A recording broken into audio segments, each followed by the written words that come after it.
Blog Talk Radio.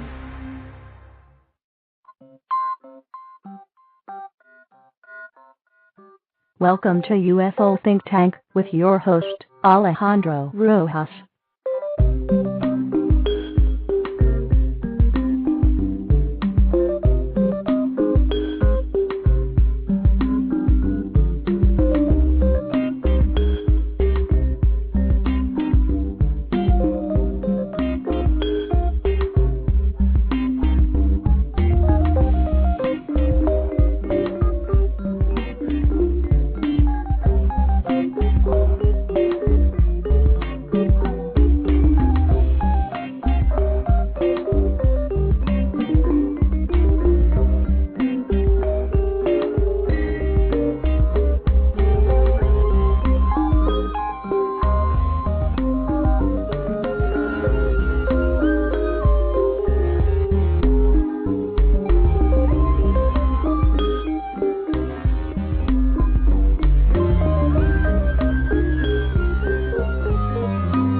All right. Well, hello again, my friends. This is Alejandro Rojas with UFO Think Tank. We have a wonderful show this evening. One of my greatest heroes in the field. And, of course, you know, some people are into TV shows and things like that. Some people are into football or sports, and I'm obviously into ufology. So if I were to go spend money, you know, I went and saw the Dalai Lama at our Pepsi Center. That was pretty awesome. But if I was going to spend some money to see someone, it would be tonight's guest, Dr. Leo Sprinkle. Really, there are, in this field, I have a few favorites.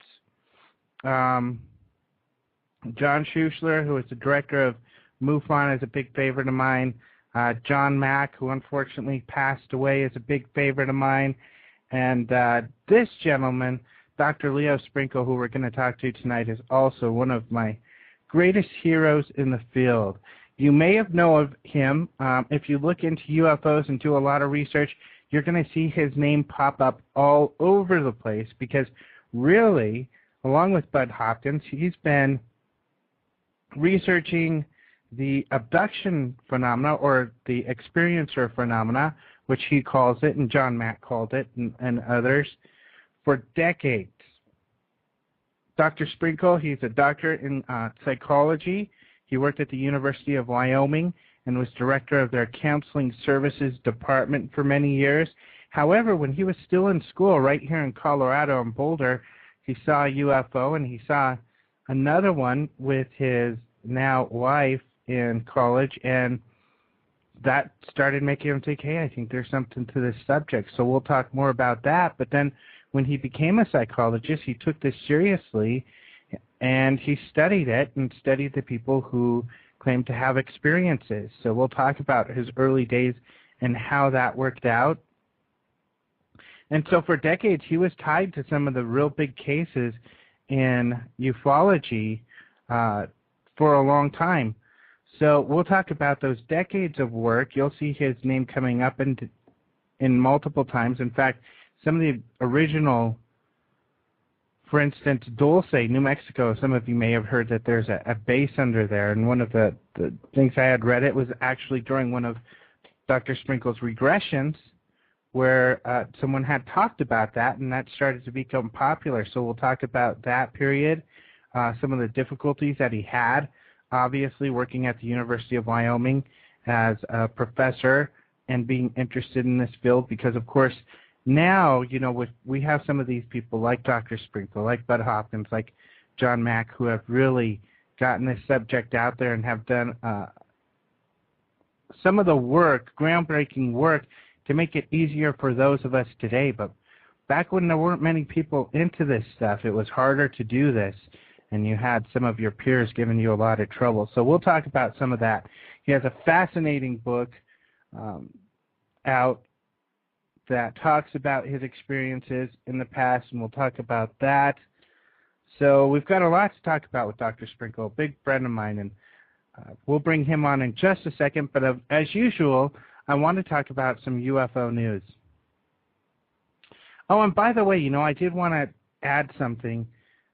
If you don't know, I'm the director of research for MUFON, Mutual UFO Network. That's the largest UFO investigation organization. I do lots of interviews for that organization.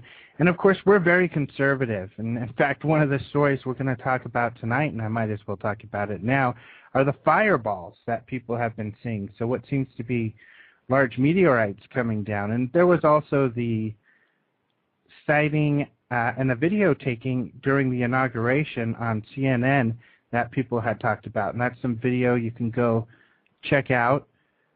But, I've been on some radio shows recently. I do radio and I do a lot of the media spots for MUFON, and they've been asking about these events. And, unfortunately, I don't have much to say, and it's kind of a double-edged sword, and that's what I want to talk about at first here. On the one hand, of course, we're very conservative. If we don't have anything to substantiate, for instance, that these fireballs are UFOs, I'm not going to go out putting MUFON's name on the line saying, oh, yeah, these are UFOs, these are probably extraterrestrial. We don't have any evidence to support that. So I'm not going to be able to do that. If we got some evidence, I'd be able to more confidently go out and say, hey, these are definitely UFOs. Certainly nobody knows what they are at this time, and people are looking into it, and I can't wait till we find out more. But the same goes for the inauguration. We don't know what that was. I've seen some videos where I thought that looks like a UFO. I looked further into it, and it turns out to be a bird. And I know now that a lot of these times, I'll get a duped video that's emailed to me that's not as high resolution as the original. And the better resolution, the more data you have. So on the one hand, we're very conservative. We're, some of these radio stations get a little disappointed that I'm not coming out and saying, oh, yeah, look, those were UFOs. I don't have any proof to prove something like that. On the flip side, especially on my show here, I'm friends with a lot of people in this field.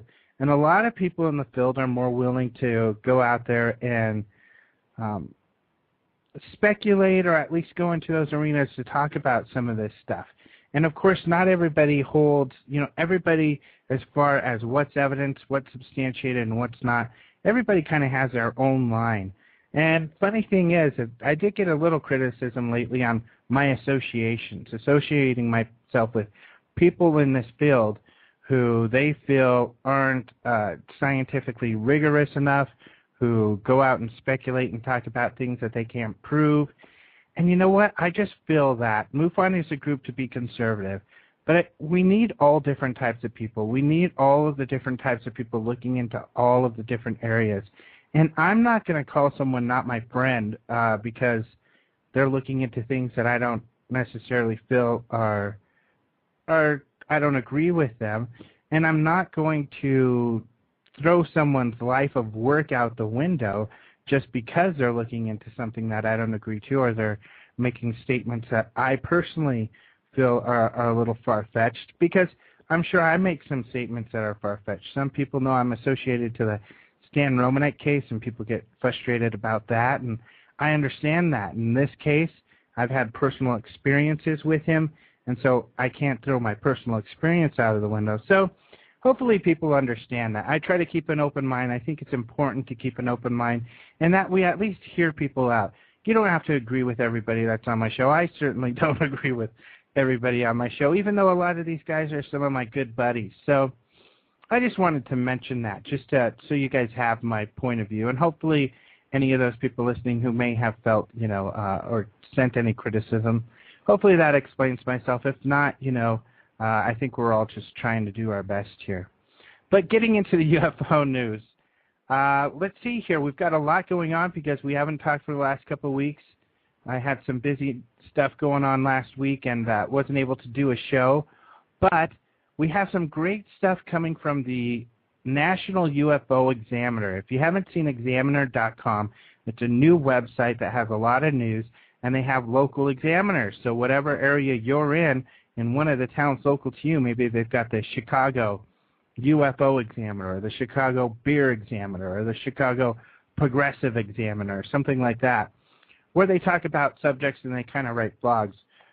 Speaking of the Chicago UFO Examiner, Roger Marsh, he was stepped up. He's actually helping me out, and he's our Director of Communications for MUFON, and he's been made the National Examiner, and he's got some great stories. In fact, if you go to his website now, he's got some video that he put up. It hasn't been totally analyzed yet, so, you know, a lot of the cases we get from MUFON will at least show the video or promote the video, because I think it's fair to have people look at it, see what they think before we claim one way or the other or do our full investigation. But he's got some video from Florida in a hunting camp where some people took some videos. So that's really cool. He just posted that story. And actually, another story he had just posted was some reports from 6 states. So UFOs that happen from 6 states in a different area. So that's some good stuff. So you want to check out his Examiner URL. And remember, a lot of this stuff I'm talking about, you can go to UFO Think Tank and you'll see that on the bottom of the front page, or you can go to Yahoo Groups and check for UFO Think Tank, and you can join my email list, and I'll email this stuff out to you. You can also look at my Facebook, UFO Think Tank Facebook, and see some of this stuff too. So I always love to have more friends on Facebook. So the Examiner, some cool stuff coming out there. Other UFO news.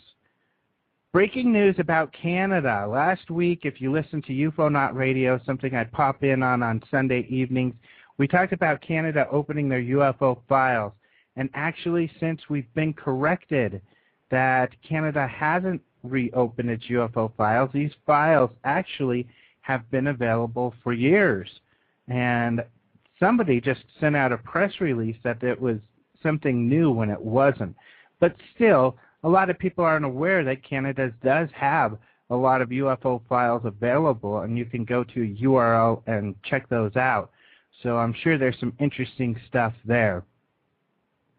Other stories, Spiegel Online, which seems to be a really big international online magazine, has a story about an artist who is exploring the myth of Nazi UFO technology. So some of you may know that it is rumored the Nazis were working on UFOs and working on anti-gravity ships that either were back engineered from UFOs or just their own technology, that they looked like the classic silver discs, and a lot of what we see were actually Nazi technology and not UFOs. So interesting theories. That's something you may want to look into. But what this artist has done is kind of recreated some of these craft or supposed craft from some of the supposed pictures that are out there. So it's something interesting to look into. I know William Byrd did some, he was the guy who did some research in the Antarctic and stuff like that, and they had said he had an encounter with fugal rods, these guys who had created these UFOs that said they shared the, or actually ETs who shared their technology with Germans. So interesting stuff you may want to look into. Also, Cambridge Journals, the International Journal of Astrobiology. This is something that actually came out in a SETI story. If you're a math guy, you might like this story. This stuff's way over my head, but a lot of equations they're working on that further conclude that most likely there's a lot of life out there, that there are a lot of planets with life. You may be familiar with the Drake equation, which tries to calculate how many planets have civilizations are on there, and the results are a lot of huge numbers. Frank Drake, the guy who came up with the equation, is part of SETI, but a lot of people working on that. So if you're interested in the Drake equation and you're some kind of math guru, you may want to go check out the latest on this. UFOs over Arizona again. Got a story posted on that. A UFO with some very interesting pictures from Russia. So I've got a story that I haven't posted yet, but will post momentarily on UFOs in Russia. And then also a couple stories on Britain. Of course, there's always something going on in Britain. And the latest is a pretty interesting UFO video of a UFO long cylindrical type object flying over a campsite in the UK. Is it a UFO? I don't know, some people speculating it could be some balloon that just looks larger than it is, but still, it's some really neat video. So hopefully we'll get some more information on what's going on with that. And if you haven't heard this one also, the UK, at least the Sun has reported that sightings doubled in 2008 in Britain. And one of the stories they also released were UFO sightings over the Parliament. So a lot of stuff coming out of the UK. Speaking of the UK, we've got the best guy in the world who could speak to UK UFOs, Nick Pope. He's going to be on the show next week. Of course, he is in the UK, so I've got to change my show hours. Going to do it at noon, so that's the evening for him, because if I did my regular time, he'd have to wake up in the middle of the night and do the show, which he does a lot when he's doing shows over here. You may have seen him recently on CNN or Fox News talking about the British UFO files. And Nick Pope actually worked for the Ministry of Defense on UFO files, so he investigated UFOs officially for the British government. So obviously he's a great authority. He has some incredible information, and he's been watching very closely the UFO files that have been released in Britain, and there's a lot of great stuff in there. So he's going to talk about that. We'll also talk about how it seems like almost on at least a monthly, if not bi-weekly basis, the British news is picking up a story from those files, really blowing it up and really talking about it, getting in all the papers, and some of those stories are bleeding over and coming into the U.S. So I've even gotten phone calls for MUFON from some of the press when some of these stories get big. So I'll talk about that, and we'll talk about some of those stories that have gotten really big in the last few months that have come from the UK. So that's going to be a great show. But speaking of a great show, let's get on with today's show. We've got Dr. Leo Sprinkle. I notice there's some people in the chat. Feel free to ask your questions or feel free to give us a call. But let's bring on, I always say with every guest, this is one of my favorite people. Here's another one of my favorite people. I just like people. But Dr. Sprinkle, are you on? Yes, I am. Thank you very much, Alejandro. Excellent. Thank you very much for being on. So, how's the weather out there? You're out in Wyoming. It's pretty cool. Laramie, usually. Wyoming. Yes, it's usually around 30, 40 degrees high and 10, 20 degrees low. Geek, how you hanging on out there in that kind of weather? Doing well. Yeah, but I know. And just on a personal note, you're even a much more physical guy than I am. Unfortunately, I should be more physical myself. But if you don't mind sharing your age, I think you're in the Sure. 70s. Well, I'm eternal, but my body is 78. Right. Yeah, Mm-hmm. The soul is eternal. My wife and I get up at 4:30 in the morning. We do our stretches. We go to the gym at 6, and I work out with weights or swimming or shooting the basketball, and then I can go to the office and rest. Yeah. And you play some basketball, right? Yeah, I haven't played for the last couple of years. It's hard to get to guys who are 75 to 79-year-old together for a team. So I just shoot baskets and swim during Senior Olympics. Yep, you got to play the young guys. And right. Do you still do some of those jumping windmill dunks? never was able to do that, but I enjoy shooting the ball. Cool. All right. Well, I think I would like to go kind of in a chronological order. You've done so much in this field, but there's some points because, we get to meet once in a while here and there, but there's a lot of questions that I've wanted to ask you because, of course, in my research, your name comes up occasionally. But let's start off, I guess, with your first couple of UFO sightings. What got you really interested in UFOs? Yeah, in 1949, a buddy and I at the University of Colorado went to a meeting on scientific exploration, and we were playing a little game when we came out of the Arts and Science building one fall afternoon. We were saying, what do you see over there? Well, I call it a tree. Well, how do you describe it? And so we were looking at things from a perspective about what we could identify. and we looked up in the southwest sky, and we saw what looked like an elliptical object.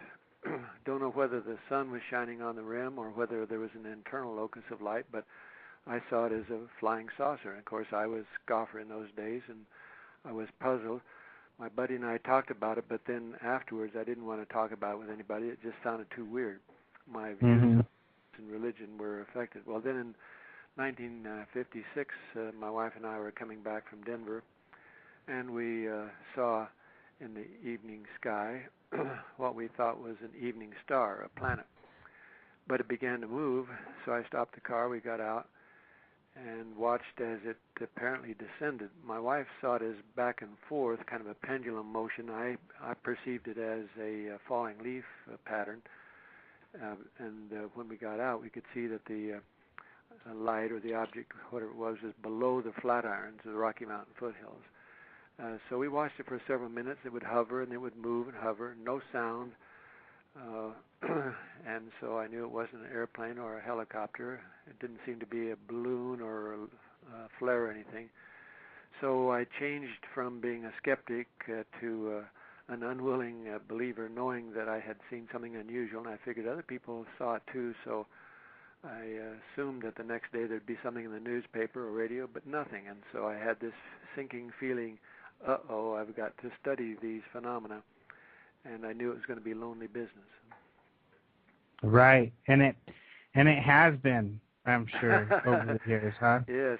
In 1961, after I finished the doctorate in counseling psychology at the University of Missouri, well, I went to the University of North Dakota in Grand Forks, and that first year I began a study of NICAP, National Investigation Committee on Aerial Phenomena, asking people to fill out information about background and their interests and so forth.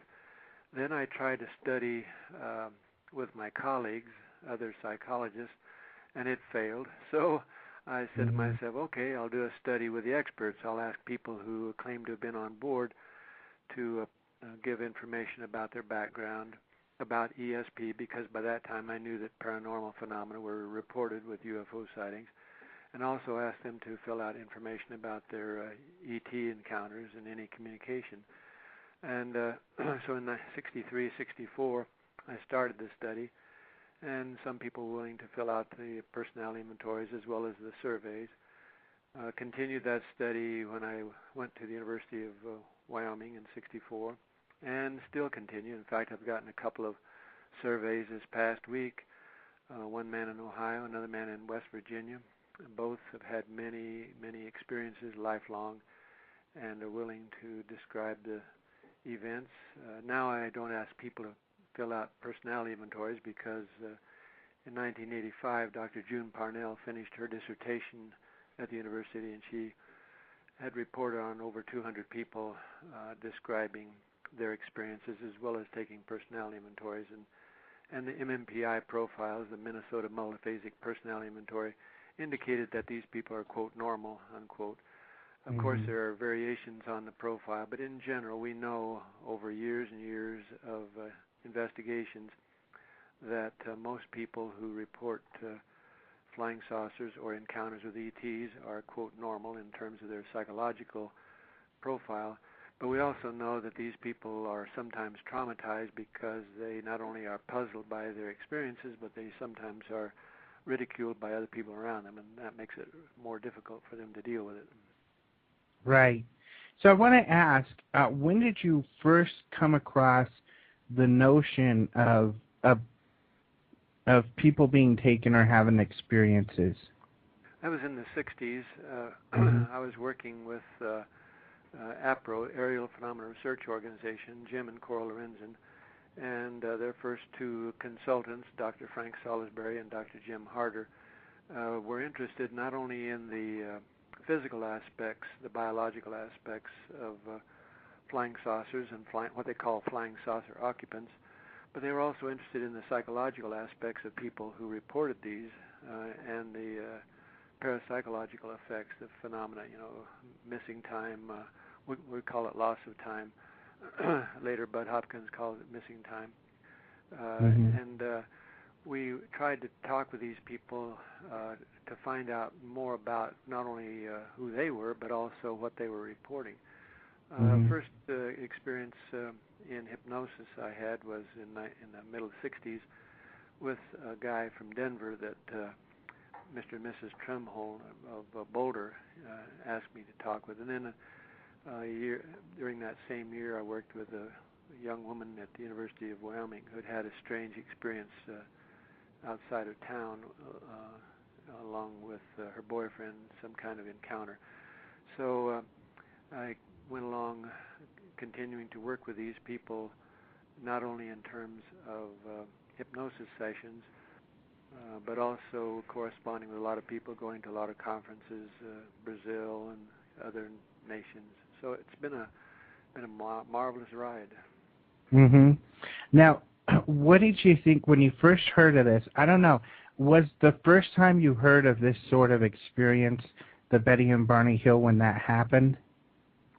Yeah, in 1966, I was invited to a TV program in New York City, NBC program, and one program was our Flying Saucers Fact or Fiction, along with other professional people. But another show was with Betty and Barney Hill, Dr. Carl Sagan, and a couple other science writers. We talked with Betty and Barney about their experience.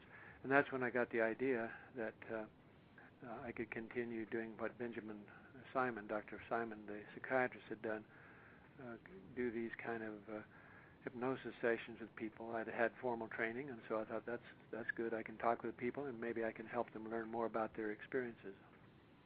Mm-hmm. So do you think, in your experience, was the Betty and Barney Hill thing the first event of this nature? No, there was a man out of Brazil, Dr. Olavo Fontes, who is an MD, doctor of medicine, who was working with a man, Antonio Villas-Boas. That was in the 50s, late 50s. Jim Harder worked with some people using a pendulum technique and talked about the possibility that we could do more work. So some people think that I was the first to do that, but Jim Harder was the first as far as I'm concerned. Of course, even though there were cases, these are thought to be early cases as far as modern sightings are concerned. Well, there have been reports of people, for thousands of years, biblical stories of Elijah or other men who went on board what might be called a cloud from heaven or chariots of the sky and so forth. So these kind of reports have been around for thousands of years. Mm-hmm. When you first heard of these reports of your colleague in Brazil and Betty and Barney, what did you think? Were you very open to the idea when you first heard of them? Yes, puzzled in some ways, but open to it because of my own childhood experiences. When I was a kid, I'd had bloody noses, I had strange dreams. Of course, when I became a psychology student, I just attributed this to nightmares and psychological explanations. But finally, I had enough courage when I was 50 years old to go through hypnosis with another psychologist, and I went back to what seemed to be a 1940 experience when I was 10 years old. On board a craft, a tall man on my left holding my shoulder with his hand, and he was saying to me, or thinking to me, "Leo, learn to read and write well. When you grow up, you can help other people learn more about their purpose in life." So I didn't accept it right away, being a skeptical, scientific-minded psychologist. But 10 years later, when I was 60, at a UFO conference that we had each year at the University of Wyoming, a young woman from Denver was talking about her experience and viewing the ET with a long silver spacesuit with the feet extended like a child's pajamas, they're built into the suit. I started to sob and tears coming to my eyes, and somebody in the audience said, "Good, Leo's suffering like the rest of us." What was happening was that my memories, the body memories, were such that they were overpowering, and I was weeping knowing that the experience happened. So I could no longer be skeptical. I could accept the possibility. Other people could say, well, Leo's crazy or Leo's silly. He didn't have that experience. But I could no longer deny it. I knew that I'd been on board a craft when I was a kid. I knew that this experience is part of what a lot of people are experiencing. Part of the experiences are not only human experiences, but also past life experiences, and that's why I wanted to study reincarnation as well as the UFO experiences. Yeah. And we'll get into some of this. I was going to say, now, I would agree with the people who say you're silly because I know you have a sense of humor. But the crazy part, I don't think you're so. But yeah, I want to get into those, the past life and the experiences that people are reporting and your experiences also. But I'm interested in some of the early research that was going on in the 60s too. I mean, when in the mid-60s, once the Betty and Barney Hill started coming out, were there then a kind of a boom of these people that were coming to you with similar experiences? Yes, they were always shy. Sometimes people were reluctant to talk about the experiences. Sometimes they felt driven to talk about them.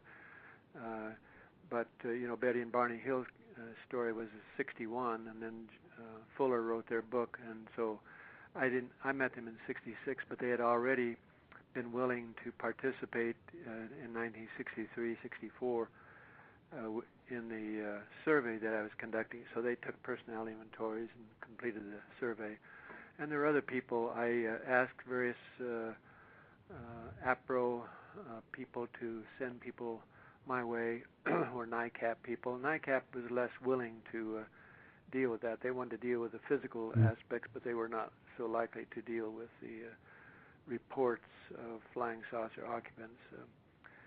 But other organizations were willing to refer people to me, and so I would ask persons to participate. And over the years, I'd get many people each year who would participate.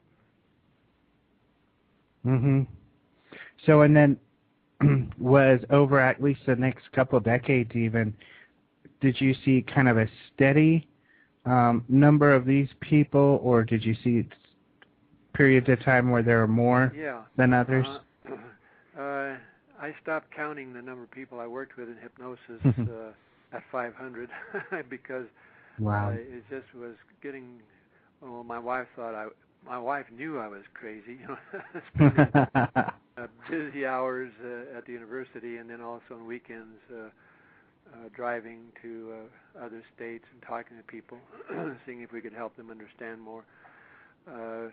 Eventually, people wanted to get together. They said, Leo, bring us together. And I said, we don't have any funds. I've tried to get funds from UFO Fund or other places, but they said, well, that's okay. Just call us together and we'll pay our own way. So in 1980, we set up a conference at the University of Wyoming. The first there were a couple of dozen, and then the next year about 90. And then usually every year we'd have 150, 200 people, most of whom not only had sightings, but had also had what they felt were ET encounters. And so it was that first year was interesting.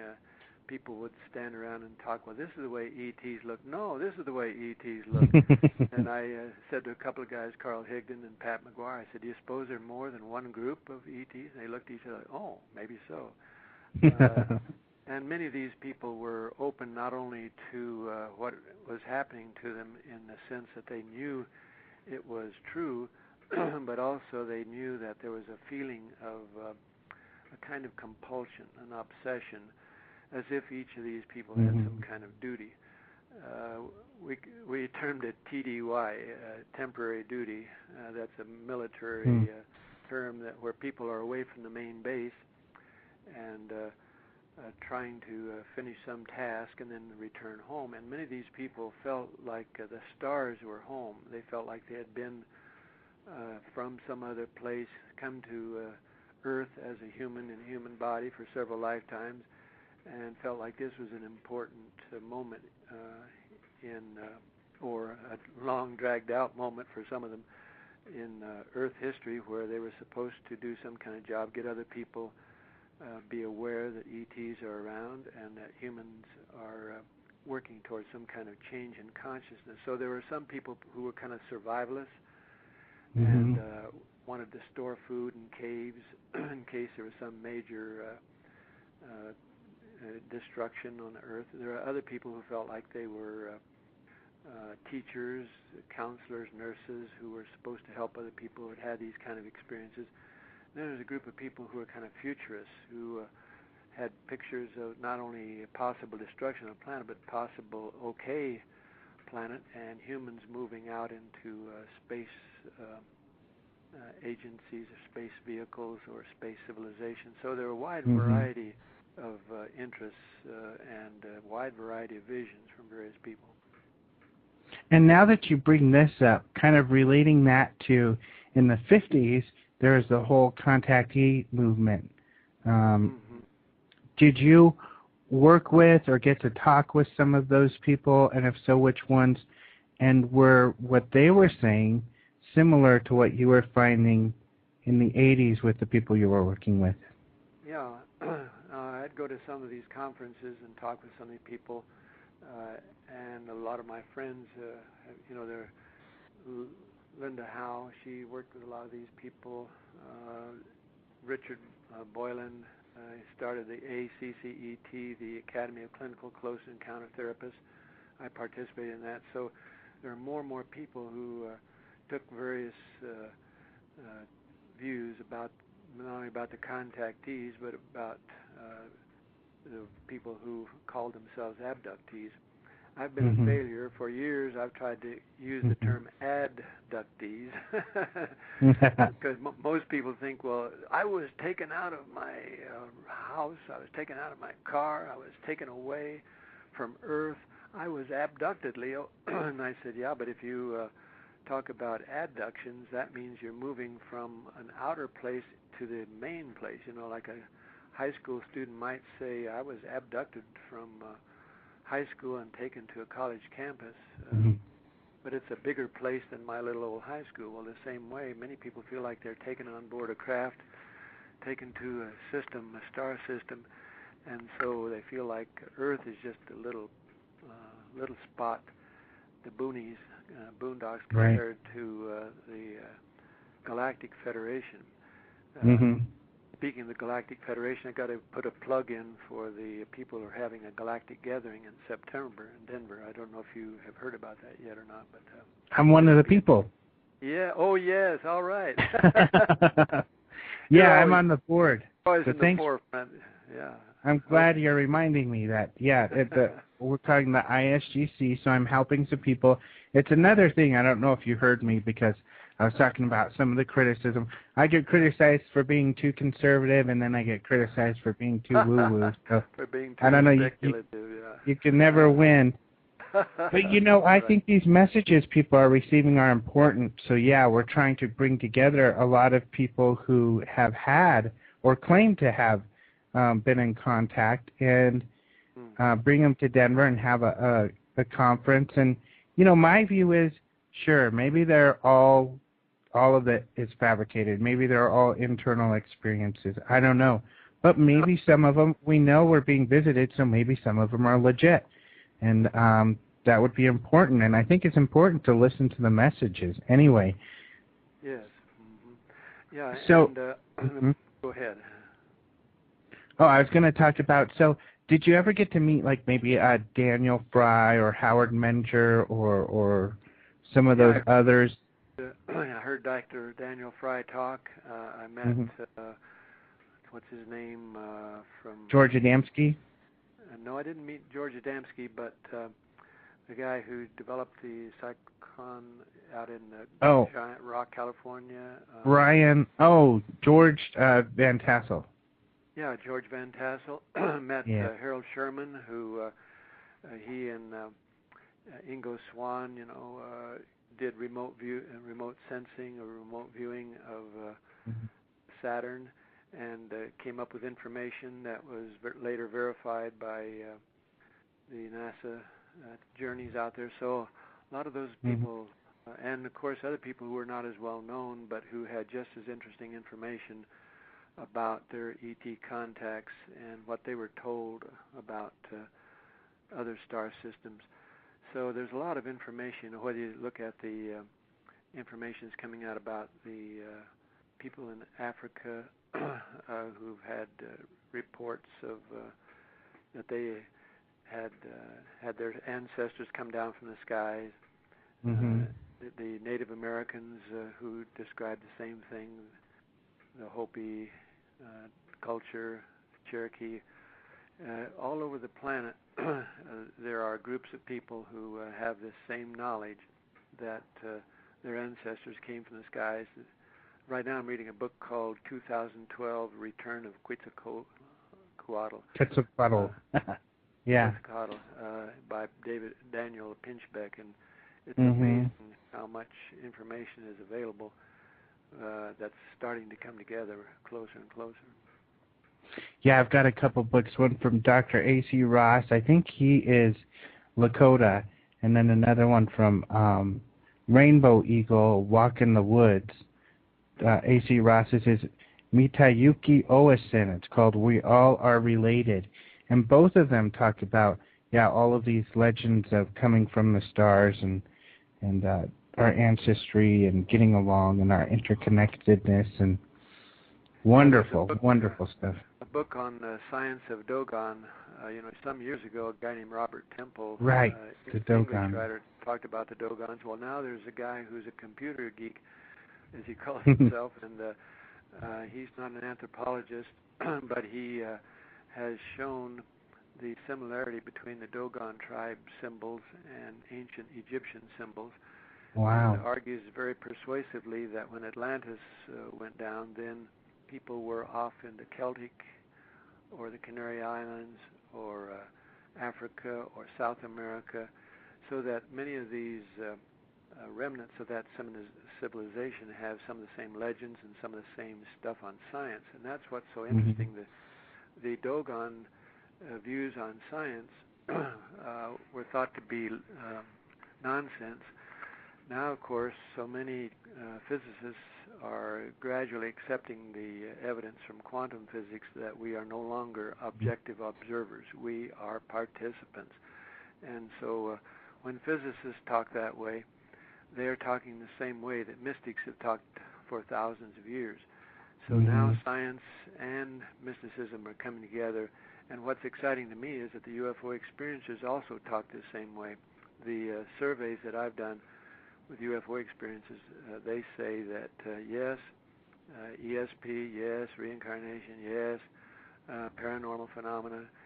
So the studies on out-of-body experiences, near-death experiences, Dean Radin's book, Conscious Universe, Claude Swanson's book on the Synchronized Universe, all of these books are showing that not only are, quote, paranormal phenomena, quote, normal, unquote, but also that fits in with the notion of the possible space-time travel.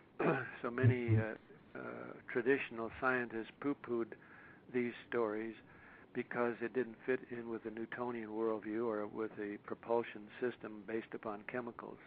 I remember when I was a young professor at University of Wyoming, there was a guy who came to talk about flying saucers. That can't be true. They violate the laws of physics. Well, he was a well-known professor of physics, and I was a little hesitant, but I stood up after his talk when he asked for questions. I said, have you had a UFO sighting? He said, well, no, of course not. And then I said, well, have you investigated a report of a flying saucer sighting? He said, no. Well, I sat down. I thought, what's there to talk about? Because in science, we're supposed to observe, we're supposed to examine, we're supposed to investigate. And I remember later when I was talking with Dr. J. Allen Hynek at the UFO panel of the National Enquirer, when I told that story, he said, well, then did you ask him what are his qualifications for being a speaker on UFO research?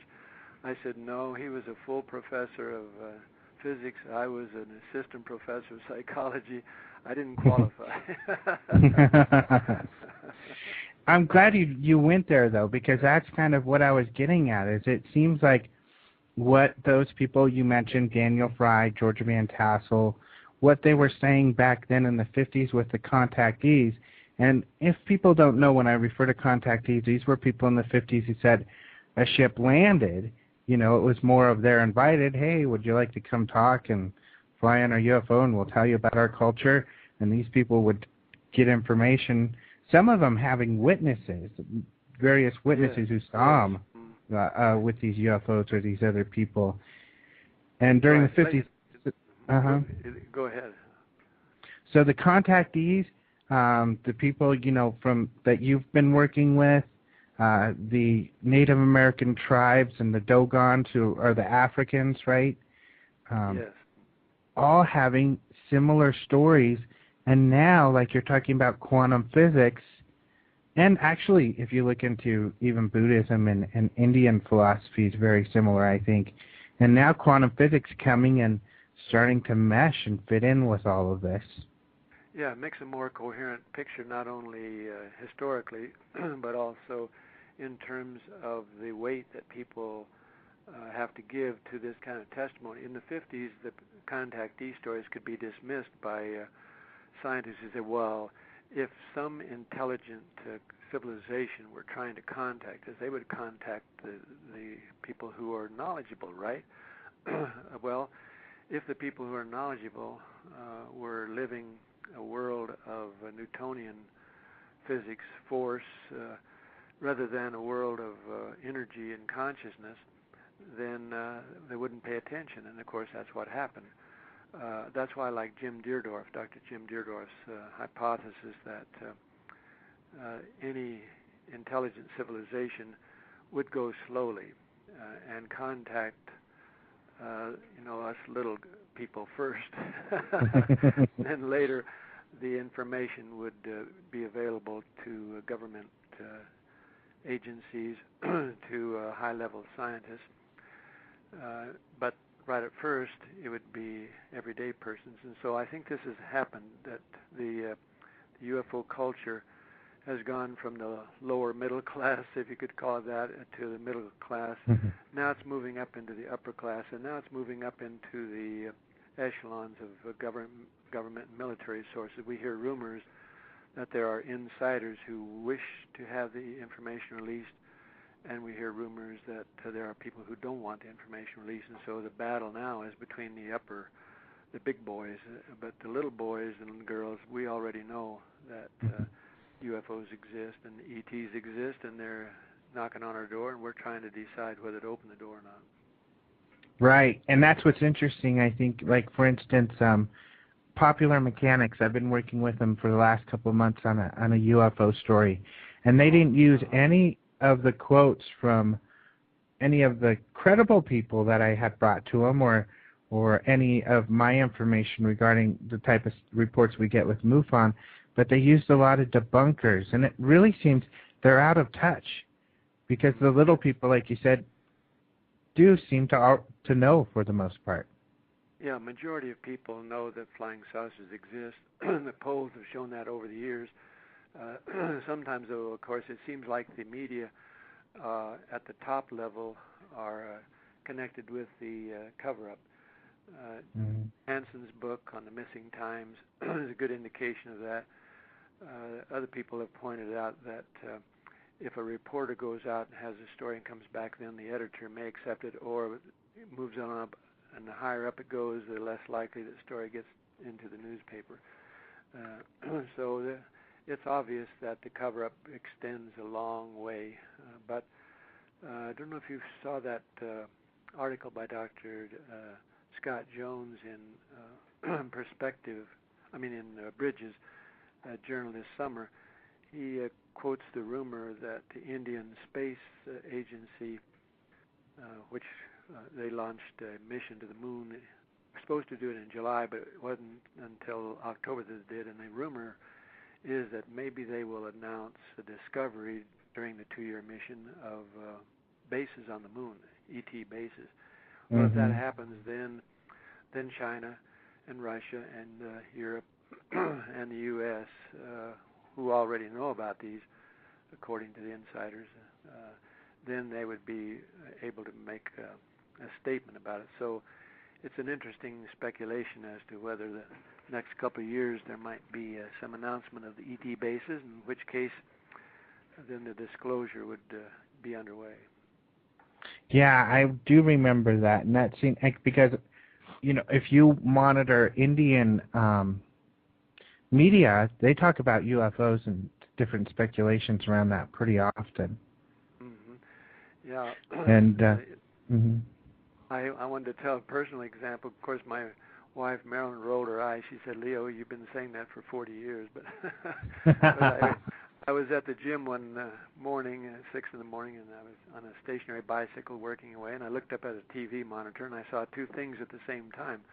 I saw an image of Joe Biden, who was at that time a candidate for vice president, U.S., and he was being criticized by news pundits for saying that if Barack Obama were elected president, well, then he would be tested with an international crisis. And right underneath, a little running commentary was that the Indian Space Agency had launched a mission to the moon. I thought, yeah, that would be the crisis. Yeah, maybe a little. Enough crises to go around. Yeah, no doubt about that. But yeah, maybe, hopefully, something that was a little prophetic. And it's funny you do bring up the how your wife says you've been saying that for decades, because the researchers I know who have been in this for decades get to be real skeptical because, like some of them have told me, I thought, for sure it was the 60s. Then when, with Kennedy, I thought for sure it was going to be Jimmy Carter. I thought for sure it'd be Reagan, and then I gave up, and now I don't know if it's ever going to happen. Yeah. Well, how do you feel?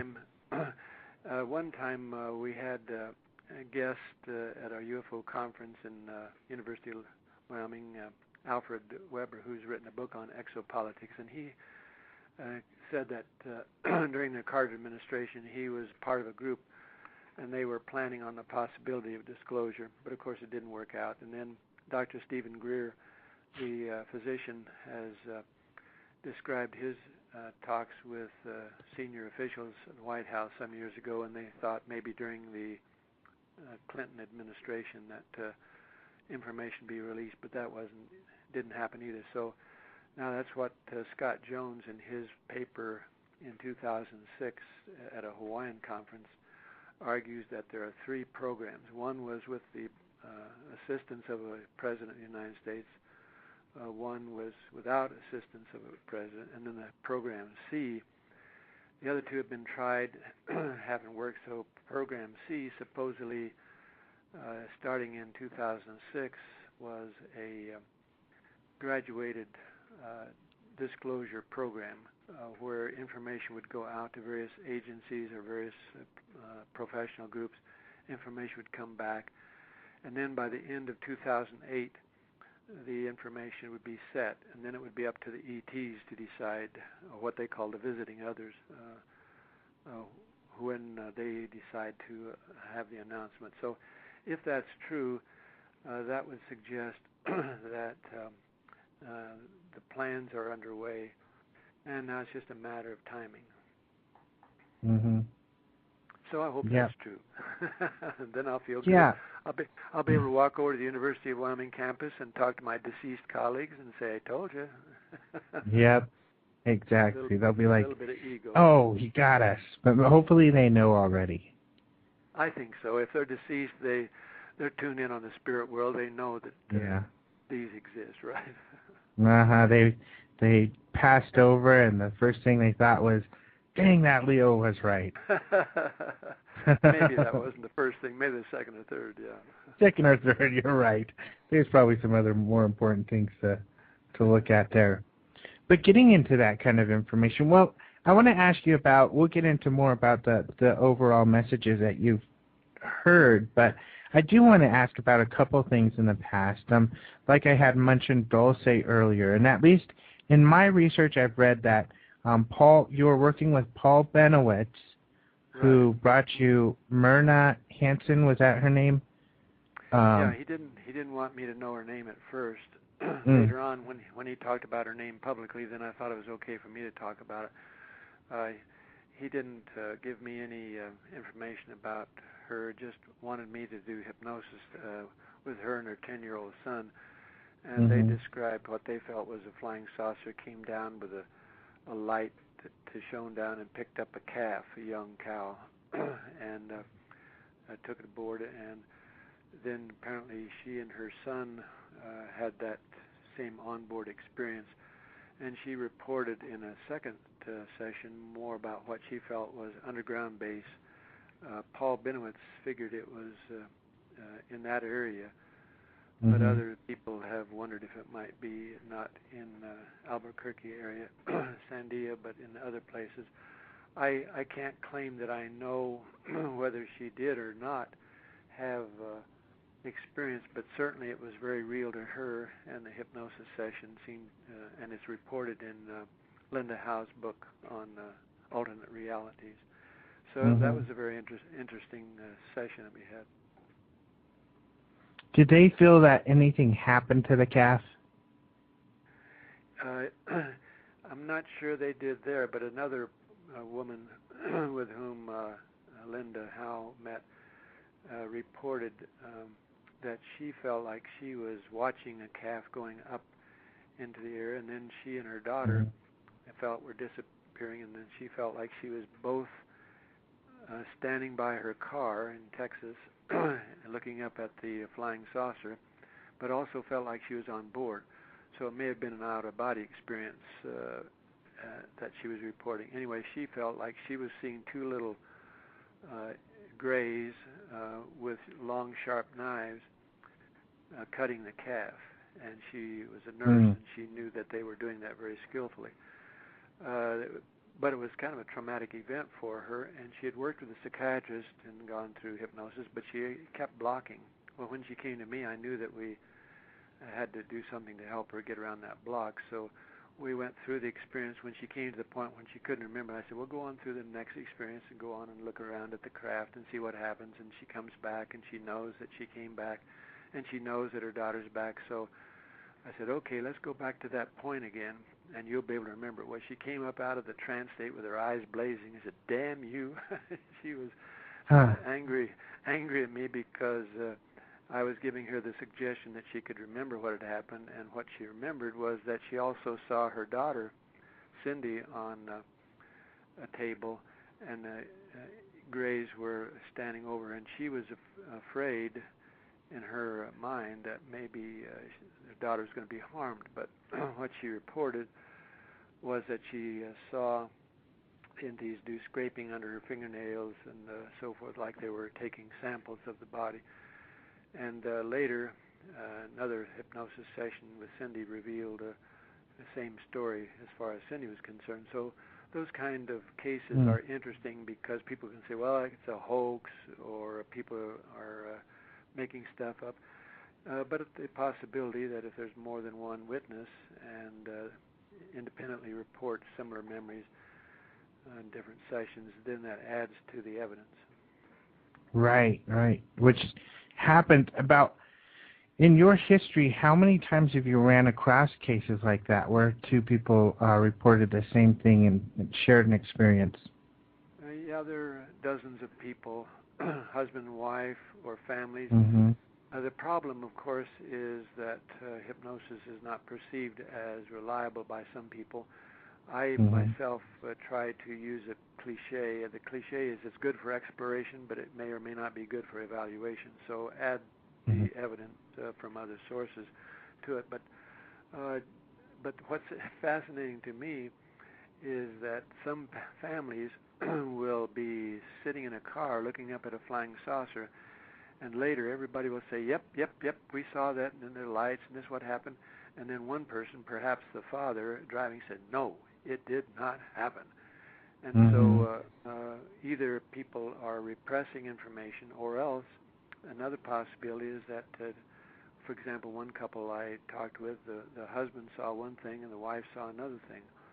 So it may well be that these things are happening not only at a physical level, not only as an out-of-body level, but also at a programming level. People may be programmed to have certain kinds of experiences. Of course, this frightens persons who think that the ETs are satanic or evil. But on the other hand, what fascinates me is that the experiences seem to be connected to what the person can handle. It's almost as if you could get two third graders, and one third grader might say, "Oh, the teacher, she's great," and the other goes, "No, the teacher is bad. She's evil." Well, similar experiences, but different reactions to what's going on. Mm-hmm. Yeah, we're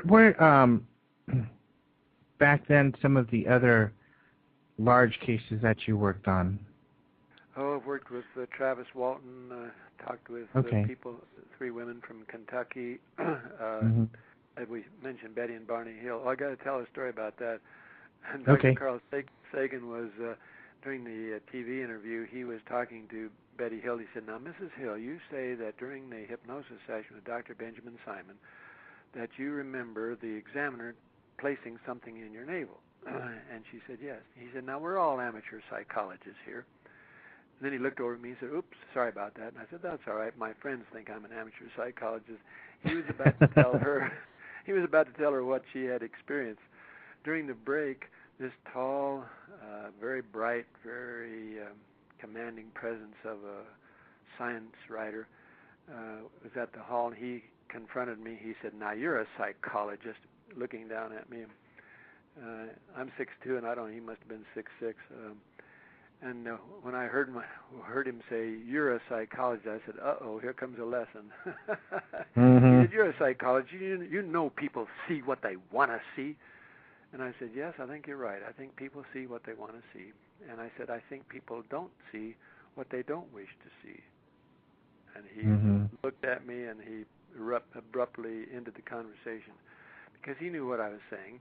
He didn't want to see these people as honest. He didn't want to see these people as intelligent. He didn't want to see them as accurate in what they claimed to have experienced on board.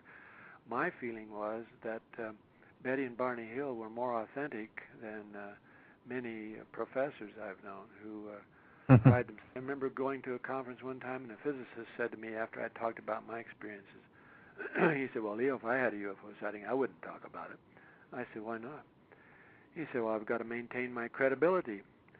And I nodded sympathetically. I understood, but I also thought sadly, well, what about your integrity?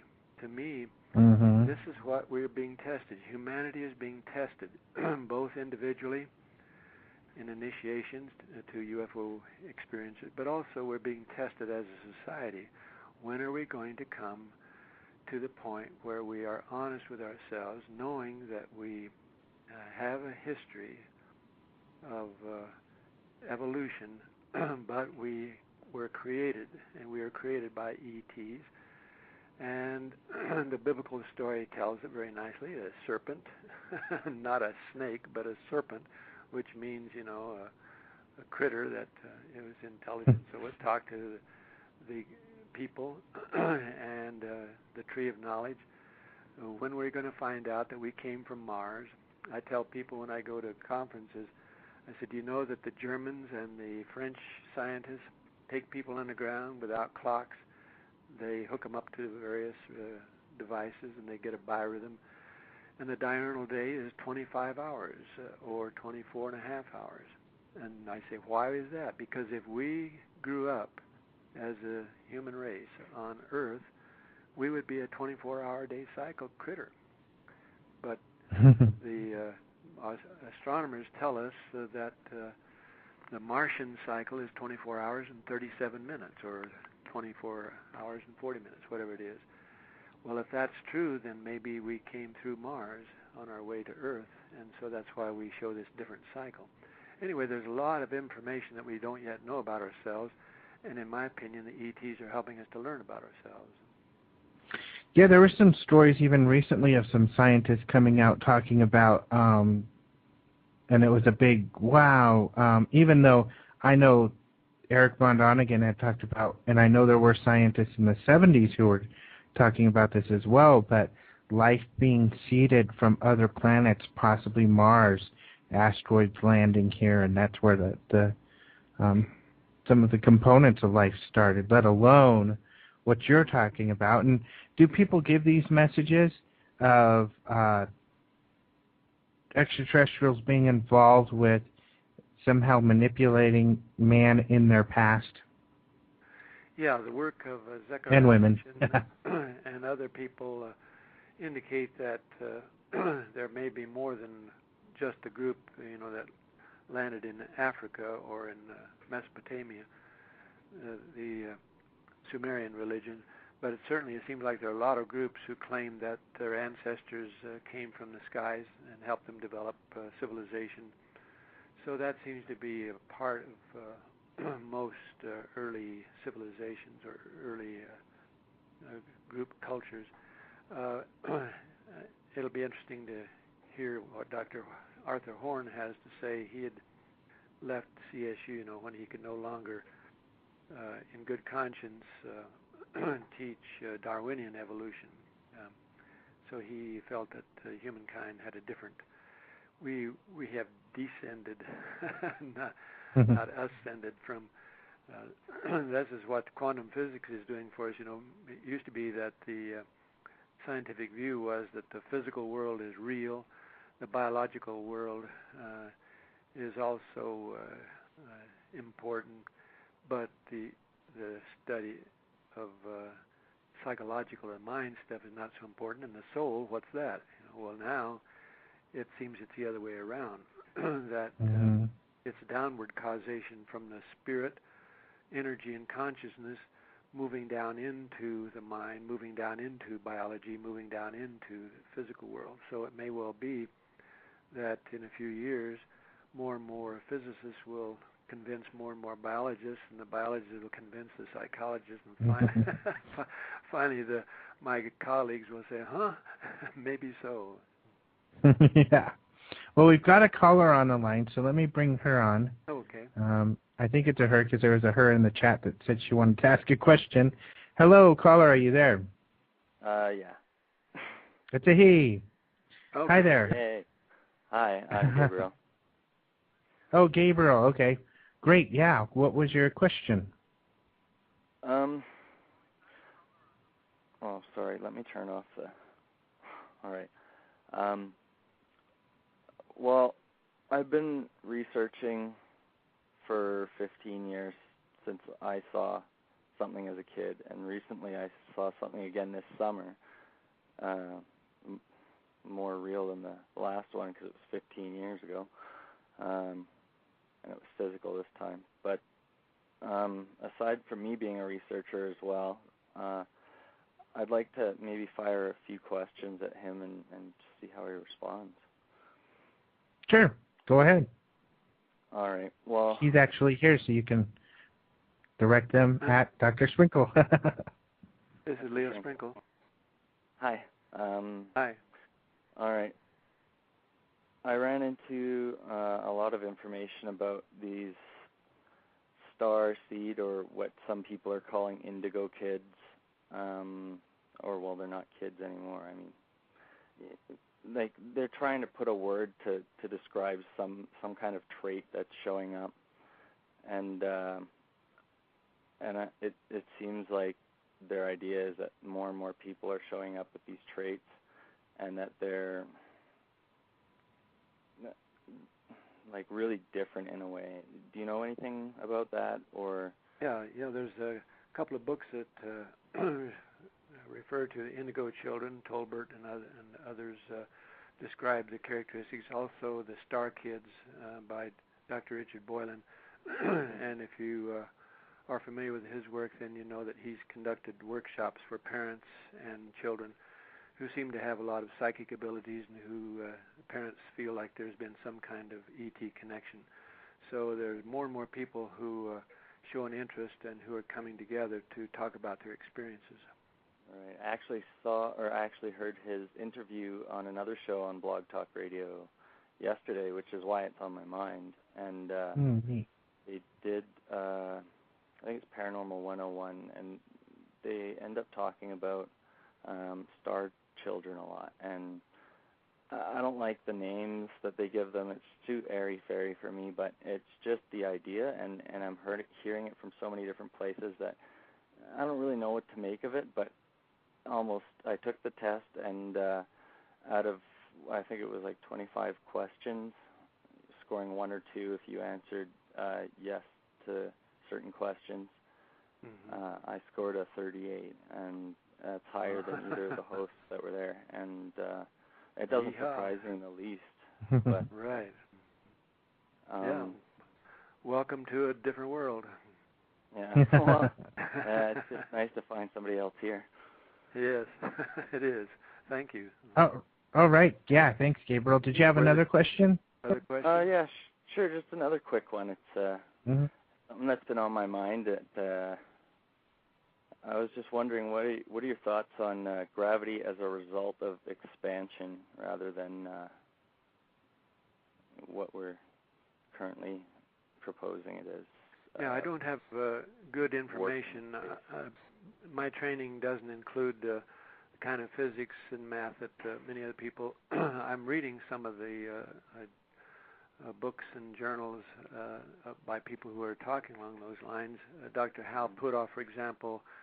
There are other people who are doing studies about the possibility of anti-gravity being a propulsion, the Casimir effect that is in zero-point energy.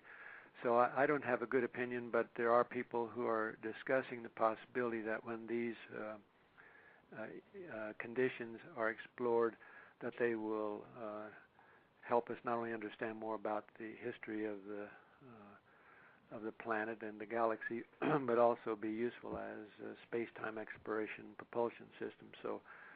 So I encourage you to keep on searching, but I'm sorry, I just don't have a good opinion on the matter. All right, thanks, Gabriel. And it's interesting he brought that up because Howard Menger, who was one of those contactees I mentioned, who supposedly built a UFO, but had a lot of witnesses to him seeing UFOs and talking to extraterrestrials. He said that he was given the impression, how to download that gravity was actually an expansion type of thing where it's pushing out, so you have to block it, pushing you down in order to do the anti-gravity thing. So that was kind of interesting. But, on that note of the messages that people receive, first of all, I guess the types of entities or types of extraterrestrials people are experiencing. Could you talk about maybe some of the main types or the different types that people are reporting? You're asking me, Alejandro? Yes. Yeah. Yeah, there are a wide variety of entities. I've talked to people who have seen haystacks. I've talked to people who've seen robots, who have talked with reptoids, insectoids, humanoids. It seems as if there's a book by a guy named Chase, C-H-A-S-E, which gives colored drawings of the various types in case people want to look at those. There are a wide variety of people who not only talk about orbs, but also feel like they have had communication with spirit entities who don't have flesh and blood bodies. So a woman whose name is Nancy Cooney wrote to me years ago. I don't have a copy of my book here, but in one of the chapters or in her description is shown. What her reading of the literature did was interesting to me. She described the type of entity, and then she described the type of activity. Her thesis is, and of course I don't know whether it's true or not, but her thesis is that the kind of activity is an indication that people are having a display. This was what Dr. Frank Salisbury meant years ago when he wrote his 1974 book about the Utah UFO display. John Keel, Dr. Jacques Vallée, these people have all said the same thing, that the UFO experience is a display. It's meant to attract the attention of the person. Oftentimes a flying saucer is head-on to the observer. Now the question is the person going to be a witness? An observer sees something, but the witness testifies. So some people, they see something, but they don't want to testify. They don't want to talk about it. Other people, they are willing to talk about it and receive the what goes on afterwards, the humiliation or the rejection or denial or whatever. So the display is not only of the flying saucer, the display is of the entities. If a person sees a flying saucer come down and little entities get out and pick up stuff on the ground, well, then these critters are concerned about environment. Robots are often associated with warlike activities. Greys oftentimes with hybrid or sexual activities. A big praying mantis type thing with meditation, prayer. Hooded creatures with religious activities. It's almost as if it's a theater, and the observer, the witness, or the participant, if he or she decides to become a participant, is being shown something. Just like a kid in school could see a soccer game and say, "Hey, I want to be a soccer player," or a gal might say, "I want to be a tennis player." Another person might, "I want to be an artist. I want to be a historian," whatever. It's almost as if people, like Gabriel was talking about, the star seed or the persons who are being inducted. Some people say, I'm abducted and I don't want to be there. But other people say, hey, I had something unusual happen to me and I want to find out about it. So they're, instead of feeling sorry for themselves, they decide to investigate and to talk with other people, share their experiences. So it seems as if all of these experiences could be seen as weird and wonderful, or they could be seen as training devices. Right. So, and yeah, that's some of the stuff I wanted to get into with, and you put it all in a nutshell. Yeah. Some of the stuff that, people experience in the different types, and you went, I didn't even have to ask, you already went into the different types of experiences and everything that they're having. Does the overall message seem to be similar? It does if one looks at the various theaters to learn if there's a common theme. To me, it's the hero's journey. Campbell was the guy who talked about the hero's journey. The woman or man who feels separated, what you call initiation in societies. The boy or girl who's taken outside society and then goes through some kind of training process. It can be an ordeal, like Ulysses, going for the Golden Fleece, legend, or in military service, or initiation into a college sorority or fraternity, or into a educational program. But the stages are perceived by various people differently. The general hero's journey is separation, the threshold, the initiation, and then return with the information or the knowledge.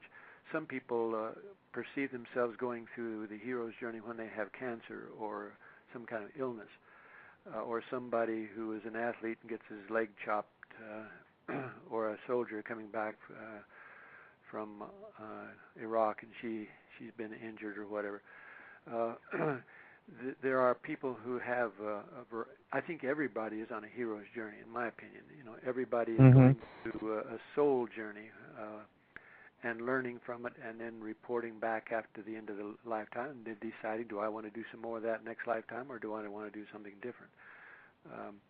Weiss, he talks about the messages from the masters on page 55 in the lower right-hand corner. There's a great line. It goes, hatred is an express train headed for the hated group. He was told by his masters that if you hate somebody, if you hate blacks or whites or females or males or communists or fascists or whatever, you're headed for that group. You can learn more about those damn people in the next lifetime. But anyway, back to the UFO experiencer.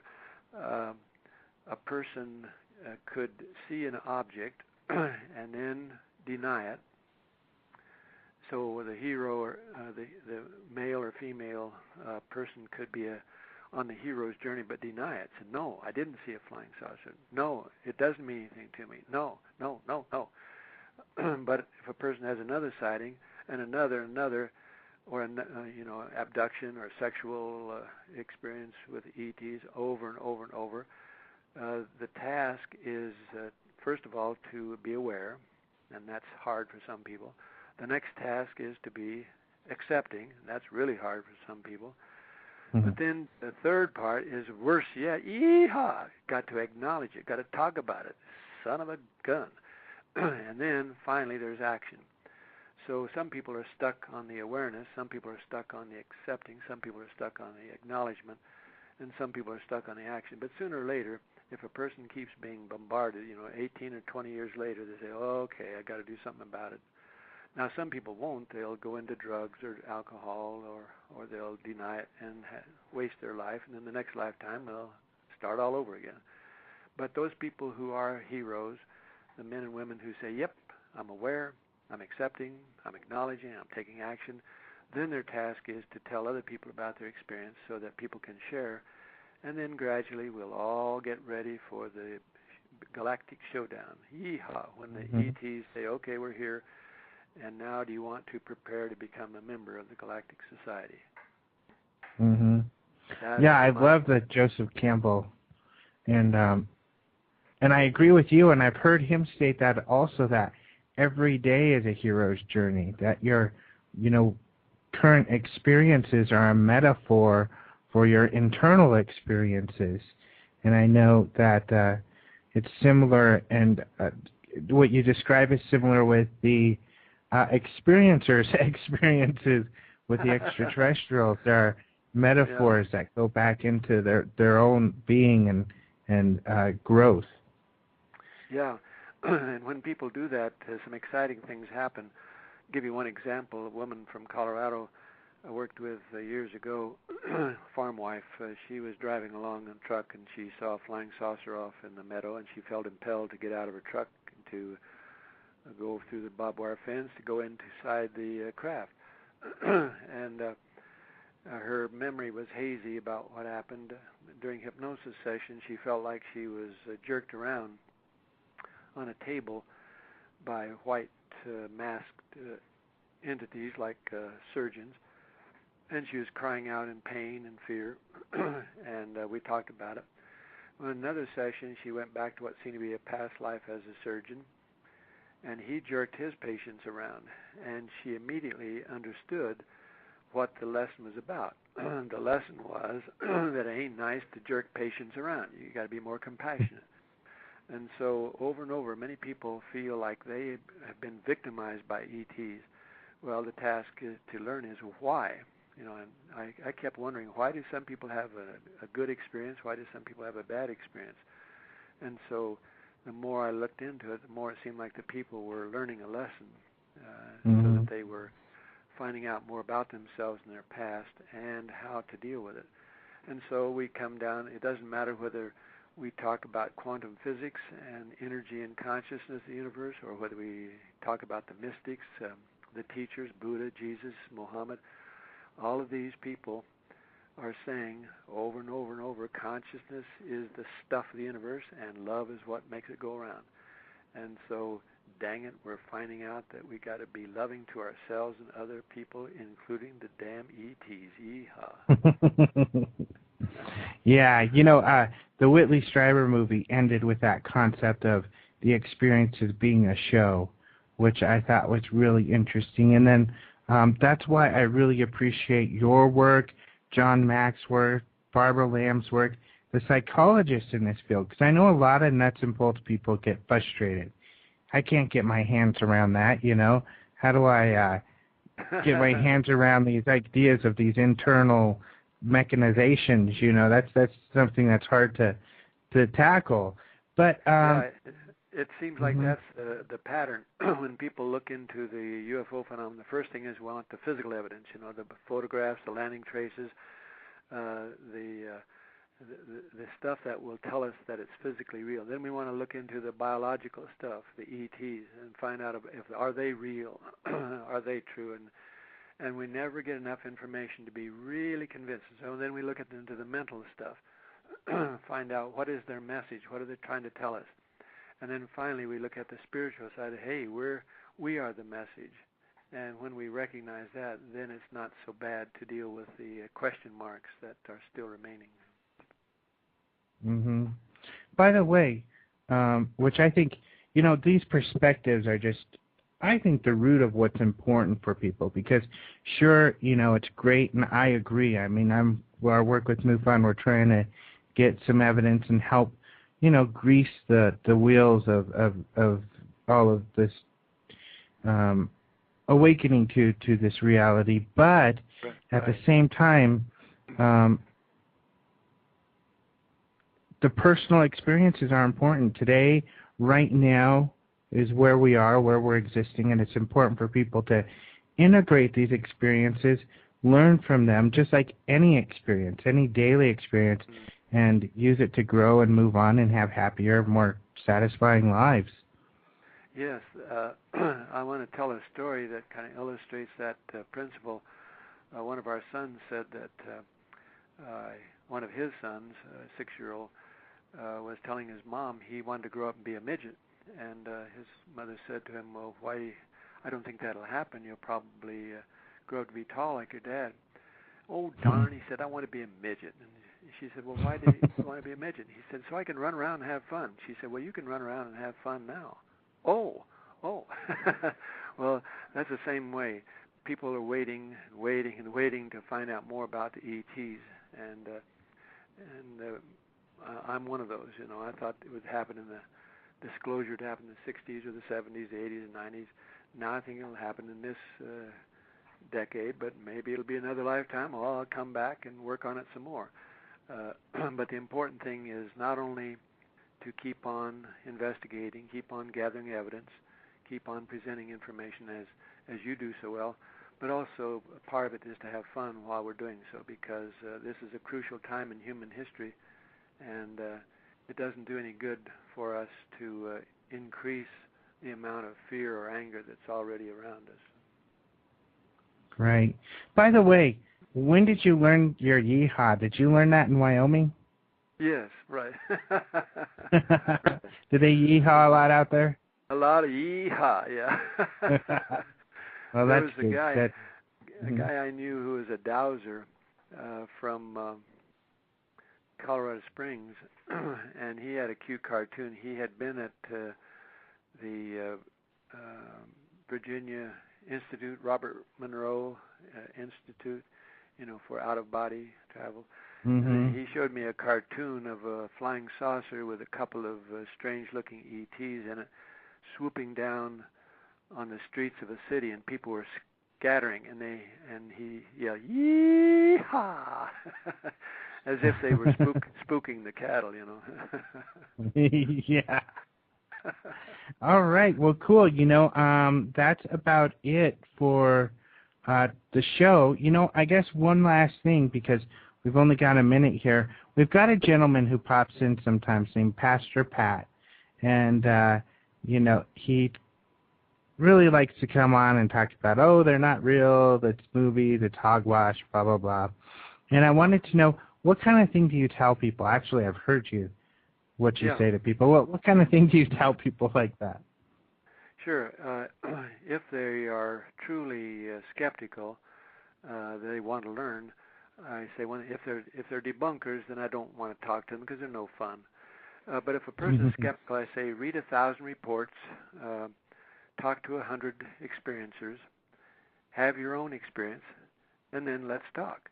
Well, people say, well, what do you mean, have my own experience? I say, well, look, if you went downtown and you said to merchants, I sure would like a shirt, I sure would like a shirt, and they'd nod sympathetically. But if you say, I've got $20 or $30 or whatever shirt might cost, well, then they are more interested. And so a person who says to me, I want to have a sighting, I say, okay, be careful what you wish for. Because you might get into more trouble. It's like someone said, I want to go to college. Well, it might not be as much fun as you think it is. Right. If a person says, I want to have a sighting, then you have to decide, what are you going to do for the ETs? Now, for some people, that's easy. An engineer wants to study the craft. Biologist I'm wants sorry to to study cut you off, but we've got only a couple seconds. But I know what you mean, because Do something for the I didn't ETs, have. and they'll do something for you. Okay, perfect.